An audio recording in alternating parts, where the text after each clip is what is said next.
जीवन शैली के प्रमुख घटकों की हम जब बात करते हैं तो हमने पूर्व के अंदर 12 बातों की ओर आपका ध्यान आकर्षित किया था और 13वीं बात जो थी हमने आपके सामने रखी थी कि हमारी जो पोस्चर्स है वो सही होना चाहिए। और अब हम 14वीं बात जो है आपके सामने रखने जा रहे हैं, जिसके अंतर्गत हम बताना चाहते हैं कि आपका जो समय का नियोजन है वो सही होना चाहिए।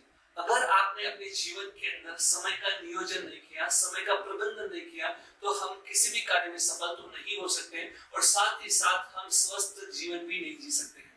तो हमें क्या करना है, हमारा जो नियोजनबद्ध तरीके से हम काम करना है, तो कहा है बीतने वाली घड़ी को कौन लौटा पाएगा, इस धरा पर धरा की धरा रह जाएगा। तो इसलिए हमें क्या करना है, इस समय के महत्व को समझना है। आपने देखा होगा कि समय पे चलने वाले विमान अक्सर फुल चला करते हैं और जो समय पे नहीं चलती हैं, जो बसें रहती हैं, जो ग्राहकों का इंतजार करती हैं, वो कम पैसा लेती है लेकिन फिर भी फुल नहीं चलती है। लेकिन जो समय पे चलती है, नियोजनबद्ध चलती है, वो पैसा भी ज्यादा लेती है और उसको लाभ भी होता है और उसकी फुल भी चलती है। तो उसी प्रकार से हमारे जीवन के अंदर हमें क्या करना है, हमारे उठने की जो बात है, सुबह सबसे पहले जो उठने की बात है और रात में सोने की बात है, ये सब टाइम टेबल फिक्स होना चाहिए। अगर आपने टाइम का नियोजन नहीं किया और सोने का टाइम आपने रात में 10 बजे है, आपने 12 बजे तक 1 बजे तक कार्य करते रहेंगे, तो क्या होने वाला है, आपका डाइजेशन खराब होगा। लेकिन सिर्फ पाचन तंत्र ही खराब नहीं होगा, बल्कि आपके शरीर में बहुत सारी बीमारियां आने वाली है।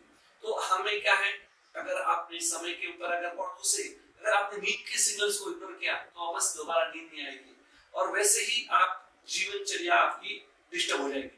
तो अब हमें क्या करना है, हमारा खाने का टाइम और सोने का टाइम ये फिक्स होना जरूरी है। अगर क्योंकि हमारे शरीर के अंदर भी बायोलॉजिकल एक वॉच है, घड़ी है, जिसके माध्यम से हमारी सारी प्रक्रियाएं सुचारू रूप से चलती रहती है। अगर आप नियमित रूप से समय पर खाते हैं तो आपका पाचन तंत्र बराबर काम करेगा, नियमित रूप से सोएंगे तो आपके शरीर का जो रिपेयरिंग सिस्टम है वो बराबर हो जाएगा। अगर आपने इन दो चीजों के ऊपर ध्यान नहीं दिया, फोकस नहीं किया, तो 100% आपके शरीर बहुत सारी बीमारियां आपके जीवन में आने वाली है। तो आपसे निवेदन है कि आप अपने जीवन का बाकी का समय प्रबंधन कम ज्यादा हो चलेगा, लेकिन खाने और सोने का नियोजन निश्चित करना